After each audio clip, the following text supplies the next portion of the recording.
श्री हरिवंश महाराज जी। महाराज जी, दास आपका शरणागत है। महाराज जी, भावादेश में आपकी कृपा से मुझे सहचरी रूप प्राप्त हो चुका है। किसका है? अभी आप शरीर का नाम दे दीजिए महाराज जी बस। ये बताओ, जिसको प्राप्त हो जाता है इसमें कोई बताता है? अगर हम पूछे भी कि भाई करोड़ों किसके जमा है, तो जो ज्यादा करोड़पति होगा वैसे बैठेगा। क्यों? धन को गुप्त रखने की प्रवृत्ति होती है, और जो धनी नहीं होता है वही कहता है कि चाहे करोड़ों की बात है, नहीं ला 1 रुपया। ऐसे पहली गलती तुम्हारी कि तुमने अहंकार भरी बात कह दी। वो है नहीं, वो है नहीं। क्योंकि देखो, पता चलता है, जैसे डॉक्टर है ना, तो पीलिया है कि नहीं है आंखों से ही पता चल जाता है कि नहीं चल जाता है। ऐसे अपने लोगों को पता चल जाता है। तो गलत बात, पहले खूब नाम जप करो, वाणी जी का पाठ करो, और जो कुछ कहीं चित्रानुभूति हो, भगवदानुभूति नहीं करे, लीला में प्रवेश नहीं करे, चित्रानुभूति हो, उसे गुप्त रखो, आगे बढ़ो, धीरे धीरे बढ़ोगे।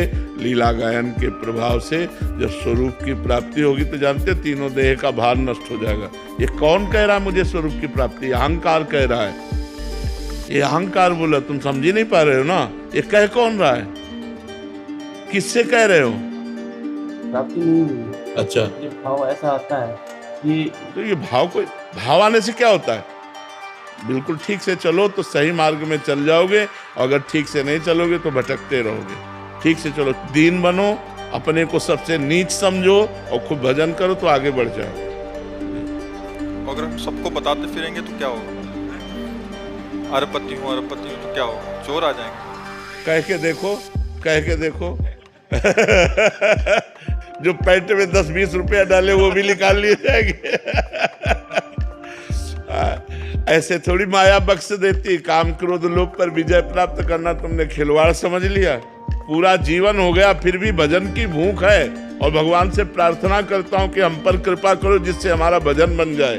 मैं रात दिन आपके भजन में डूबूं। आज तक कभी ऐसा नहीं हुआ कि मैं छक गया भजन में। भजन रोज ऐसा लगता है और बढ़ाओ और बढ़ाओ, कैसे क्या करूं जिससे मेरा एक एक सेकंड प्रभु में जाए, और फिर भी ऐसा लगता है कि प्रेम है ही नहीं। मर्जी पर हम तो पूरा दिन देखते हैं, आप एक भी क्षण खाली नहीं छोड़ते। फिर भी हमें लगता है हमसे वो भजन नहीं होता। फिर भी हमें अनुभव होता है कि हमें प्रेम नहीं है। फिर भी अनुभव होता है कि हम श्री जी को उतना प्यार नहीं कर पाते जो हमें करना चाहिए।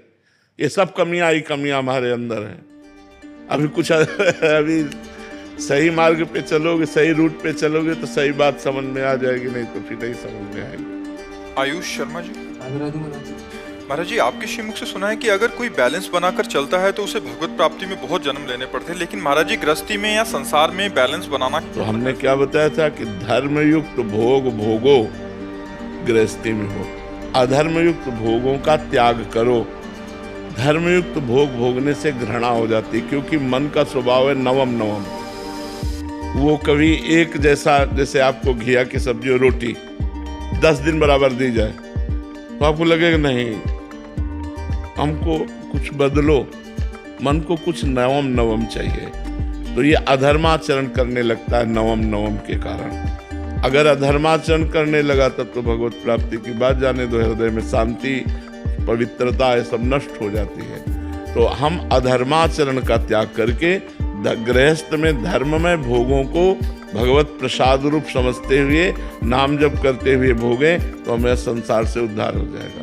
गृहस्थ बना ही है संग्रह और भोग के लिए कि उचित संग्रह उचित भोग भोगते हुए भगवान के मार्ग में चलो। तो ऐसा थोड़ी है कि उचित भोगों को भोगते हुए वो भगवान को प्राप्त नहीं कर पाएगा। अगर मनमानी आचरण करता है तो भगवान को नहीं प्राप्त